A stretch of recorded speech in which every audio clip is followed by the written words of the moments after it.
Civil freedoms bunches sue U.S. Look for points of interest on travel boycott. Reuters by Scott Malone. Boston civil freedoms bunches on Wednesday said they were recording a progression of claims against the U.S. government looking for subtle elements on how elected offices authorized President Donald Trump's restriction on explorers from 7 Muslim-dominant part countries. The claims were recorded by nearby sections of the American Civil Liberties Union against U.S. traditions and border protection and the Department of Homeland Security, and covered their operations in 14 urban communities extending from Portland, Maine, to San Diego. The suits are an endeavor to uphold demands recorded under the Freedom of Information Act (FOIA).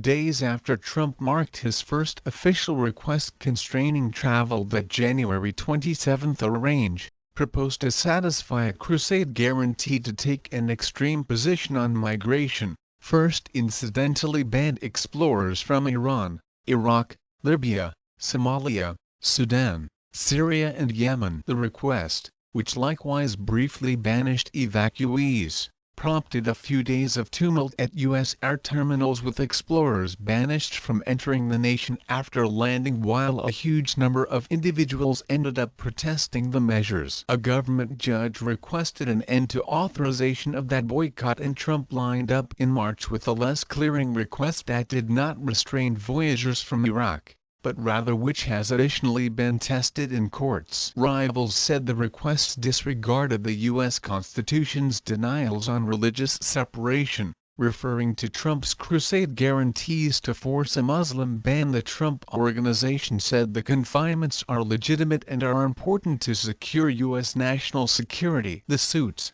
documented in government courts, look for revelation of what number of individuals have been kept or subjected to extra screening since the primary official request, and the direction that was given to DHS staff about how to implement the order. Customs and Border Protection has a long, rich history of disregarding its commitments under the Freedom of Information Act. Thus these claims are a push to authorize its commitments, said Zachary Hayden, legitimate executive at the ACLU of Maine. In a telephone meet, he noticed that the ACLU documented its FOIA asks for data on February 2. Authorities at CBP and DHS did not quickly react to demands for input on the suits. An expansion to Portland and San Diego